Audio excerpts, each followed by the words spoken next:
Pemirsa, jelang vonis Sambo, hakim dihadapkan dengan sejumlah barang bukti yang tercecer dan ada pula yang tidak dihadirkan. Misalnya, tidak ada CCTV lantai 2 rumah Saguling, sementara hanya ada keterangan Eliezer yang menuntun adanya skenario penembakan.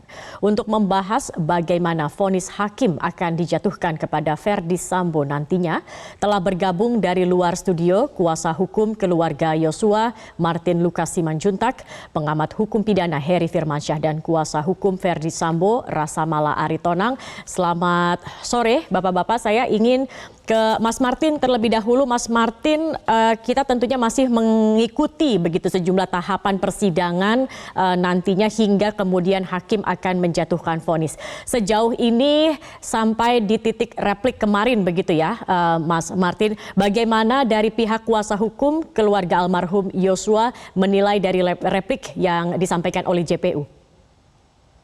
Ya, terlepas dari ini ya, hal-hal yang sifatnya emosional ataupun mungkin menanggapi dari spekulasi lah yang disampaikan oleh penasihat hukum dalam pledoi, berdasarkan substansi yang disampaikan oleh jaksa, saya sependapat bahwa memang seluruh tuduhan ya ataupun tuntutan jaksa penuntut umum itu sudah terbukti di tahap pembuktian. Nah, tinggal nantinya apakah ya hakim itu akan sepakat atau tidak dengan yang disampaikan oleh jaksa penuntut umum, atau justru malah lebih memihak ataupun mempertimbangkan ya pembelaan dari penasihat hukum terdakwa. Namun ada satu hal sih yang memang saya garis bawahi dalam hal ini ya.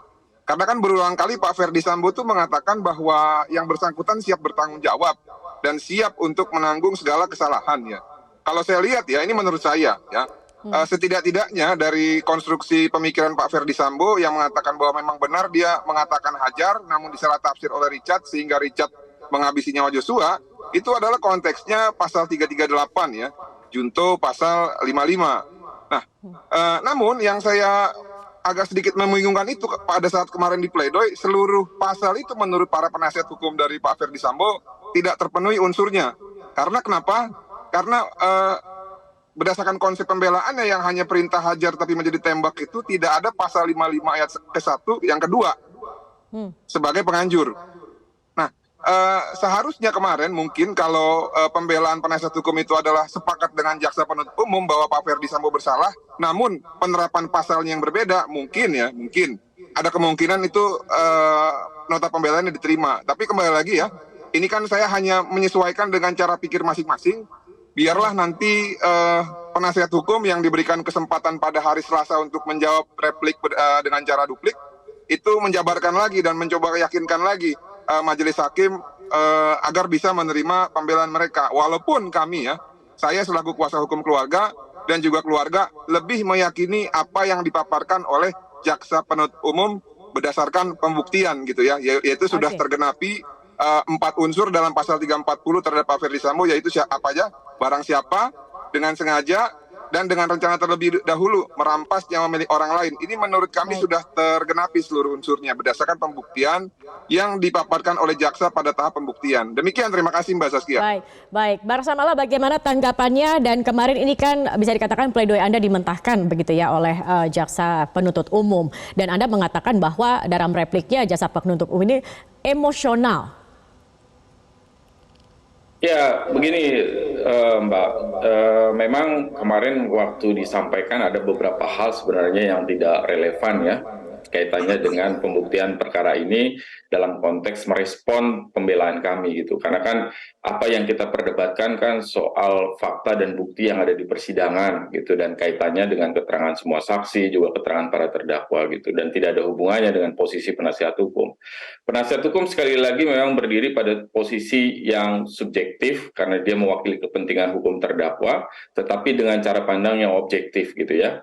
Kemudian sama jaksa penuntut umum sebenarnya juga titik berdirinya dia objektif, tapi sudut pandang dia subjektif gitu. Hanya hakim yang berdiri pada titik yang objektif dengan cara pandang yang objektif. Itu menurut PM Trapman ya. Jadi mungkin ini yang belum dipahami oleh jaksa penuntut umum, itu yang pertama. Yang kedua, siapa yang punya kewajiban untuk membuktikan di dalam mekanisme dan sistem pembuktian kita berdasarkan Boyce teori, maka itu adalah kewajiban dari penuntut umum. Dalam apa yang didakwakan pasal di dalam surat dakwaannya itu yang harus dia buktikan. Sehingga memang di dalam fakta persidangan dan kemarin di dalam repliknya juga disampaikan ketika kami bertanya misalnya soal, jadi senjata yang digunakan untuk Pak Ferdi Sambo itu senjata yang mana kalau dituduhkan ia menembak langsung. Tiba-tiba di dalam replik misalnya penuntut umum menyampaikan tidak tahu senjatanya yang mana, yang jelas itu adalah senjata api dan justru Pak Ferdi Sambo yang harus menyampaikan senjatanya yang mana, merek apa, justru Pak Ferdi Sambo yang diminta untuk menjelaskan. Saya kira ini pemahaman yang keliru dalam mekanisme pembuktian, karena siapa yang mendakwakan dia yang justru harus membuktikan, dan menurut hemat kami kemarin dalam repliknya jaksa penuntut umum tidak menjelaskan, sekali lagi tidak menjelaskan hal-hal substansial yang justru kami tanyakan, misalnya soal senjata tadi. Kemudian di bagian lain misalnya di replik tersebut juga disampaikan oleh jaksa penuntut umum mengenai apakah Pak Ferdi Sambo menembak atau tidak, maka digunakan, kalau Anda cermati kalimat yang digunakan, patut diduga Pak Ferdi Sambo menembak terlebih dahulu sebelum menembak ke dinding. Jadi bahasanya patut diduga menembak lebih dulu Joshua. Dengan kalimat patut diduga, artinya memang tidak punya keyakinan jaksa itu sampai dengan selesainya pembuktian ini, dia tidak firm bahwa ada bukti yang nyata menunjukkan Pak Ferdi Sambo menembak duluan. Jadi bahasa kalimat yang digunakan patut diduga. Jadi masih dugaan walaupun pembuktian sudah selesai. Dan apa yang tidak dipahami adalah konteks 340 pembunuhan berencana adalah dolus directus. Jadi bukan hanya si pelaku itu dengan sengaja untuk melakukan tindakan tersebut, tetapi juga dengan sengaja supaya timbulnya akibat. Jadi itu betul-betul harus dibuktikan secara konkret dan nyata, bukan hanya dugaan yang dianggap patut, baik oleh hakim nanti mengharapkan bahwa hakim bisa berpikir secara patut ada dugaan Pak Ferdi Sambo menembak. Nah ini saya pikir yang kemarin di dalam replik ini jadi tergambar betul bahwa memang jaksa penuntut umum tidak firm melihat peristiwa ini. Saya kembali lagi saya respon tadi yang disampaikan oleh rekan Martin, bahwa pada prinsipnya kita semua paham bahwa ada peristiwa pidana itu ada korban ada. Ada orang-orang yang mungkin bisa dijerat dengan kualifikasi tindak pidana, iya. Tetapi sekali lagi, pemidanaan sepenuhnya bersandar pada surat dakwaan, sehingga kalau di dalam surat dakwaan tidak dicantumkan pasal-pasal yang tepat untuk menjerat dan dibuktikan berdasarkan surat dakwaan, maka tidak mungkin seseorang dapat dipidana. Itu prinsip hukum, saya pikir ajaran hukum yang kita pelajari bersama sejak kita kuliah di Fakultas Hukum. Itu. Dan kemarin kelemahannya penuntut umum tidak masukkan seperti yang disampaikan rekan Martin adalah 55 ayat 1 ke 2, karena itu semua dijuntokan, jadi cara pembuktiannya tetap harus bersandar pada surat dakwaan jaksa penuntut umum. Gitu. Saya ingin ke Mas Heri, pakar hukum pidana. Mas Heri, sebenarnya ketika vonis nanti dijatuhkan oleh hakim, tentunya ada pertimbangan-pertimbangan yang akan dilakukan begitu. Tetapi sebagaimana kemudian dari pledoi, replik hingga duplik ini, dampaknya terhadap vonis yang nanti atau pengaruhnya yang akan berpengaruh pada vonis hakim nantinya, seperti apa, Mas Heri? Iya, kalau kita memaknai sebagai satu rangkaian, ya tentunya semuanya harus dipertimbangkan ya Mbak ya. Baik dari sisi jaksa penuntut umum maupun dari sisi penasihat hukum. Dalam konteks tadi juga sebenarnya dalam pembuktian itu memang dominannya ada di dalam jaksa penuntut umum. Tapi kalau kita membaca lebih jauh, ada konteks dia melaksanakan pembuktian itu adalah proporsional dan berimbang. Berimbang ini berarti kan ada equivalent di situ ya, ada kesamaan, ada persamaan di situ. Ada equality before the law juga, asas persamaan di muka hukum. Jadi masing-masing juga sebenarnya punya hak yang sama dan kewajiban yang sama menurut saya membuktikan dalam konteks tadi ya. Jadi tinggal tidak bantah-membantah itu hal biasa, tinggal dibuktikan saja apakah benar apa yang diklaim tadi itu terbukti nantinya. Nah, itu konteks pertama. Ya. Ya, silakan Mas Heri.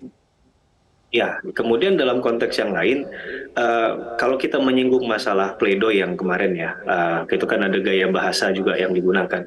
Sebenarnya dalam konteks untuk menilai nilai keyakinan dan rasa hakim di pledoi itu juga penting ya.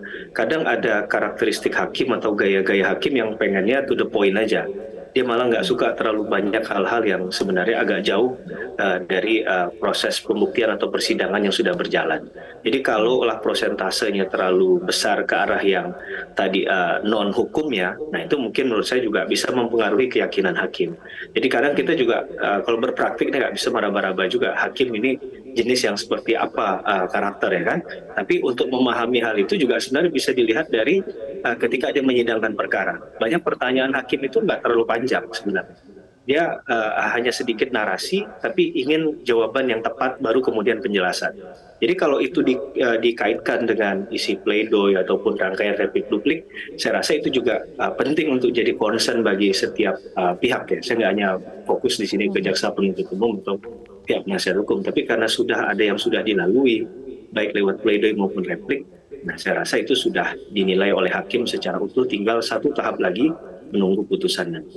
Baik, ini yang menarik juga kemarin ada pernyataan-pernyataan di luar dari persidangan ini, maksud kami ada pernyataan-pernyataan terkait sidang yang berlangsung, diantaranya dari mantan hakim begitu ya, Asep Iwan Iryawan, yang mengatakan ketika mengikuti persidangan sudah melihat ada bandar-bandar yang bergerak begitu untuk terkait nantinya mempengaruhi dari vonis yang akan berlangsung atau vonis yang nanti akan dijatuhkan. Kemudian juga ada statement dari Menko Polhukam dan juga Kompolnas yang mengatakan ada gerakan untuk meringankan hukuman Sambo. Nah, gerakan-gerakan seperti ini, Mas Heri, apakah memang ini sudah biasa seperti itu dan bisa berpengaruh juga kah nantinya pada vonis, terutama untuk sidang ataupun kasus yang saat ini menjadi sorotan banyak pihak? Ya, kita nggak bisa menafikan bahwa tekanan publik, ekspektasi publik ini tinggi. Belum lagi manuver-manuver yang mungkin saya katakan itu sebagai invisible hands ya, tangan-tangan yang nggak terlihat. Kalaulah yang membicarakan itu mungkin orang yang tidak punya kapasitas, mungkin kita bisa mengabaikan begitu saja. Tapi ketika ini yang menyampaikan ini adalah orang-orang yang menurut saya juga ya kredibilitasnya bisa kita pertanggungjawabkan menurut saya pribadi ya. Ini bisa jadi concern. Tapi bukan berarti ini mempengaruhi untuk putusan dan lain sebagainya. Karena memang menjadi hakim itu nggak gampang, Mbak Zaskia, bahwa hakim itu haruslah orang yang bisa independen begitu ya, dan dia imparsial, dia ya bahkan harus berani, karena kadang di ujung palunya itu adalah masa depan seseorang. Bahkan bisa saja kalau sampai misalnya dia menghukum mati seseorang, maka hidup seseorang itu ada di palunya dia. Tentunya hal ini nggak mudah, tapi kalau kita lihat dari jam terbang majelis hakim yang menyidangkan perkara ini, dari ketua majelis saja itu kan kalau nggak salah saya kedudukannya adalah wakil ketua pengadilan negeri di Jakarta Selatan, dan tentunya dengan segala macam hal yang sudah sering mereka hadapi di persidangan, mereka sudah tahu harus bersikap apa. Dan sebelum penetapan majelis hakim ini kan tentunya ketika akan ditunjuk oleh ketua pengadilan negeri sebenarnya sudah mungkin sudah dirapatkan terlebih dahulu ya, bahwa siapa yang akan kemudian menerima amanah besar ini untuk perkara yang atensi publiknya luar biasa. Jadi saya rasa tekanan-tekanan semacam ini kalau kita bilang tidak ada atau ada, kayaknya terlalu pede begitu ya. Tapi setidak-tidaknya kita harus memberikan kemungkinan-kemungkinan itu nggak kita hilangkan begitu saja, agar kita pun sebagai publik yang mengikuti kasus ini nggak terkaget-kaget dengan putusannya. Kadang kalau kita lihat di netizen itu kan ekspektasinya tinggi gitu kan, dengan segala macam tuntutan jaksa penuntut umum. Tapi sekali lagi yang mau kita sampaikan adalah hakim independen dalam memutus bahwa memang publik itu punya kata-kata suara untuk menyampaikan hal itu, dan itu perlu didengarkan sebagai pertimbangan. Itu hak hakim juga, karena juga kadang ada hal-hal yang menurut kita nggak masuk akal, ternyata ketika kita baca dari komen-komen itu kadang ada hal yang bisa masuk akal juga ya, ketika mereka bisa menyampaikan meruntut suatu rangkaian cerita peristiwa. Jadi kita nggak boleh menafikan apapun menurut saya, karena dalam konteks ini yang penting bagi hakim adalah hakim tetap di jalurnya membuktikan dan terkait dengan keyakinannya tadi dengan mendasarkan pada minimum 2 alat bukti. Jadi apapun putusan hakim ya semua harus menerima, harus menghargai. Baik. Kami juga ingin tahu bagaimana tanggapan dari Bang Martin terkait dengan komentar ataupun juga hal yang tadi seperti kami sampaikan begitu terhadap Mas Heri terkait ada gerakan untuk meringankan hukuman Verdi Sambo ini. Tetapi kita akan ikuti dulu jeda pariwara berikut ini, tetap bersama kami di Prime Time News. Baik, kami akan kembali melanjutkan perbincangan. Bang Martin, ada yang mengatakan di masa tanda kutip injury time seperti ini banyak hal yang harus diwaspadai yang bisa berpengaruh pada putusan hakim nantinya. Kemarin Menko Polhukam mengatakan ada gerakan meringankan hukuman Verdi Sambo, ada yang mengatakan bahwa saat ini sudah ada bandar-bandar yang bergerak begitu. Bagaimana tanggapan dari kuasa hukum almarhum keluarga Yosua sendiri terkait hal ini? Ya, memang di dalam suatu hal-hal yang penting seperti ini ya, itu biasanya ada yang disebut dengan serangan fajar itu kalau kita kaitkan dengan konteks pemilu gitu ya. Apa itu serangan mendadak untuk mempengaruhi sikap seseorang ya. Nah, cuman kan kalau dalam pemilu itu kan yang mau dipengaruhi adalah konstituen ataupun pemilih. Nah, cuman kalau sekarang ini yang mau dipengaruhi adalah para penegak hukum gitu ya. Nah, kalau keluarga itu berharap jangan sampai peradilan kita itu dikotori, apalagi khususnya ya peradilan yang sudah membuat daya tarik masyarakat seantero Indonesia bahkan seluruh dunia, karena di Perancis pun hal ini juga dibahas oleh diaspora Indonesia maupun media lokal. Jangan sampai gitu ya ada orang-orang yang berniat buruk, baik yang pro maupun yang kontra. Saya bilang saya harus adil nih ya, karena kan ada dua tuduhannya, ingin memberatkan dan ingin meringankan. Jangan sampai, biarlah hakim profesional, biarlah hakim mempertimbangkan semuanya berdasarkan fakta hukum dan faktor-faktor non-hukum yang lain yang biasa dipertimbangkan oleh hakim secara profesional, bukan dengan cara hal-hal yang sifatnya bim salabim gitu ya, abrakadabra. Nah, oleh karena itu, saya pikir alangkah baiknya jika memang sudah ada indikasi-indikasi terhadap pihak-pihak tertentu, dibuka saja, biar diamankan orangnya, ditanya, dicari siapa saja sumber-sumbernya, siapa saja yang menggerakkan, supaya aman gitu kan. Kalau sekarang kan begini, kita semua jadi seperti saling mencurigakan gitu loh. Wah, jangan-jangan si Anu, jangan-jangan si itu. Nah, hal-hal seperti ini kurang baik menurut saya. Ya, jangan sampai nanti pada saat putusannya ternyata berat, ya, dari pihak terdakwa mengatakan ini semua karena ada perpanjangan tangan penjahat gitu atau mafia. Sebaliknya, nanti ketika putusan ringan, dari kami, dari korban dan juga dari mungkin masyarakat yang kecewa mengatakan, wah ini ada perpanjangan orang jahat dan mafia. Kan jadi nggak selesai kalau begini. Nah, oleh karena itu mari kita sama-sama lah ya, kalau memang sudah ada calon-calon pelakunya ya sudah diamankan saja. Toh kan negara ini kan kuat, memiliki instrumen keamanan dan juga intelijen. Saya pikir bukan hal yang sulit lah untuk mengamankan orang-orang ini gitu, kalau memang ada niat. Demikian, terima kasih. Oke, Mas Rasa Mala seperti apa Mas? Apakah memang demikian begitu sampai ada kemudian yang mengatakan ada gerakan untuk meringankan hukuman dari Verdi Sambo ini? Ya, di lalu juga pertanyaan yang sama sudah saya jawab berulang kali dengan pernyataan yang kurang lebih sama lah dengan rekan Martin itu. Malah di awal saya sudah sampaikan itu. Jadi ketika persidangan ini dimulai, kami sudah menyampaikan komitmen kami untuk melalui proses ini secara objektif, dan sebenarnya kami mengharapkan proses ini juga dijalankan secara akuntabel ya. Itu prinsip dalam pemeriksaan ini sampai dengan putusan nanti yang kami harapkan gitu. Nah, bagaimana untuk memastikan akuntabel di antara semua pihak, tentu juga harus memegang teguh integritas dalam menjalankan fungsinya. Kalau tidak, ambruk semua fondasi peradilan kita ini. Tetapi sekali lagi saya sependapat dengan apa yang disampaikan oleh rekan Martin, kalau memang supaya ini tidak jadi rumors gitu kan, tidak jadi gosip, sementara kita sedang menjalankan satu kasus yang menjadi perhatian publik begitu luas, menjadi fokus utama selama berbulan-bulan, ada penuntut umum, penasihat hukum, hakim sudah begitu lelah bekerja, jangan sampai kemudian upaya-upaya atau ikhtiar ini kemudian diganggu dengan berbagai rumors, gosip yang tidak bisa divalidasi gitu. Makanya sekali lagi, kalau memang ada fakta, ada bukti, ada petunjuk yang jelas, ya diungkap saja. Namanya siapa orangnya, diproses secara hukum.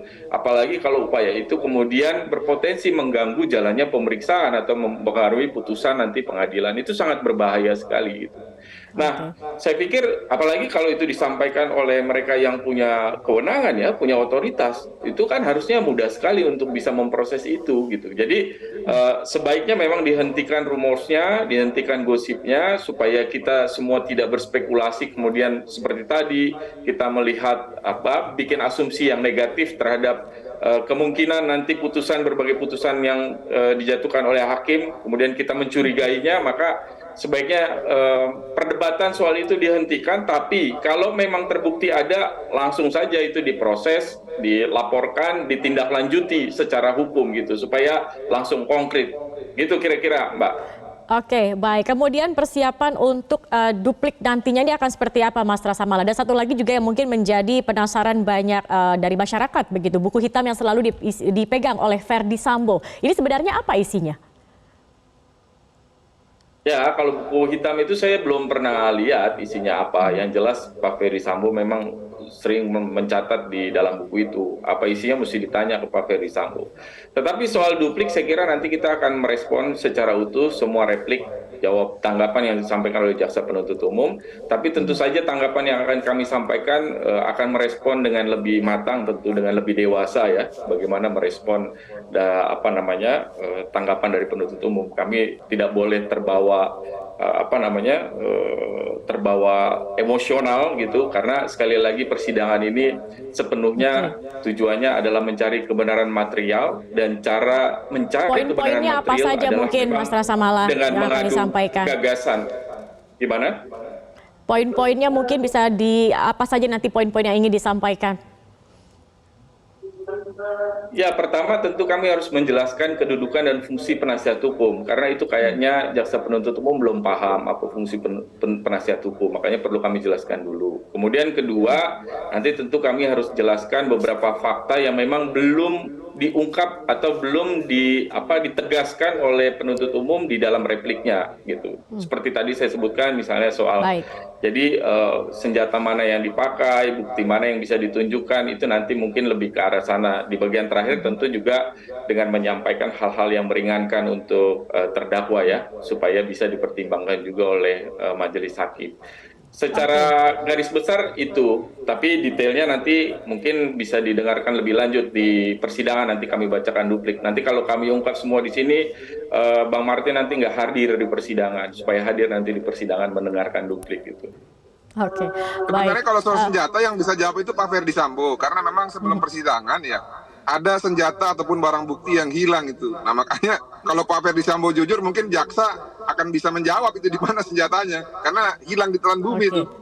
Ya, maksud saya gini, bukan berarti kalau senjatanya hilang jadi benar Pak Ferdi Sambo nembak begitu. Itu kesimpulan yang keliru dalam proses pembuktian. Kan ada kesaksian dari Icat sama posisi terakhir Pak Ferdi Sambo berdasarkan saksi. Cuma tunggal, persoalannya ada dua saksi lain bilang tidak ada penembakan langsung dari Pak Ferdi Sambo. Tapi kan Kuat bilang sama Ricky, Pak Ferdi Sambo maju, Richard juga bilang maju, dan memang sudut tembakannya lebih tepat terhadap orang yang pas berada di belakang Pak Ferdi Sambo, dan Pak Ferdi Sambo juga kan mengakui sebelum menembak ke arah dinding, memang Pak Ferdi Sambo ada tepat di belakang Joshua gitu ya, dan Richard itu tidak maju.